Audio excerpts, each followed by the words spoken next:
জাতীয়তাবাদী মহিলা দলের কালকিনি উপজেলা ও পৌর শাখার সদস্য সংগ্রহ অনুষ্ঠানের উদ্বোধন করা হয়েছে। আমাদের মাদারীপুর প্রতিনিধি রকিবুজ্জামানের পাঠানো তথ্যচিত্রে বিস্তারিত জানাচ্ছেন মাসুদুল হক। কেন্দ্রীয় বিএনপি সহ গণশিক্ষা বিষয়ক সম্পাদক ও মাদারীপুর ৩ আসনের বিএনপির মনোনয়ন প্রত্যাশী মোহাম্মদ আনিসুর রহমান তালুকদার খোকন বলেছেন, আসন্ন জাতীয় সংসদ নির্বাচনে বিএনপি যদি ক্ষমতায় আসে তাহলে প্রত্যেক অসহায় পরিবারকে একটি হেলথ কার্ড করে দেওয়া হবে। শনিবার দুপুরে কালকিনি সৈয়দ আবুল হোসেন বিশ্ববিদ্যালয় কলেজ হলরুমে জাতীয়তাবাদী মহিলা দলের কালকিনি উপজেলা ও পৌর শাখার সদস্য সংগ্রহ অনুষ্ঠানের উদ্বোধনকালে প্রধান অতিথির বক্তব্যে তিনি একথা বলেন। এ সময় তিনি আরো বলেন, আগামী দিনে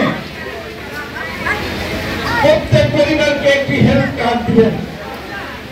সেই হেলথ কার্ডটা থাকবে ঘরের যিনি মা তিনি পাবেন সেই হেলথ কার্ডটা। মাকে যেন কখনো অসহায় হতে না হয়। জনাব তারেক রহমানের নেতৃত্বে বাংলাদেশের মানুষ নিরাপদ আমরা মনে করি বন্ধুরা আমার।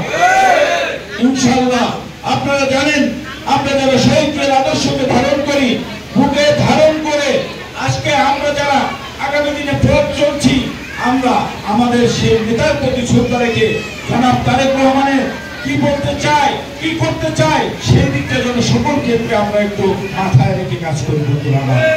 এ সময় উপস্থিত ছিলেন উপজেলা বিএনপি সভাপতি বীর মুক্তিযোদ্ধা মোহাম্মদ ফজলুল হক ব্যাপারী, সাধারণ সম্পাদক মাহবুব হোসেন মুন্সি সহ বিএনপি ও এর অঙ্গ সহযোগী সংগঠনের নেতৃবৃন্দ।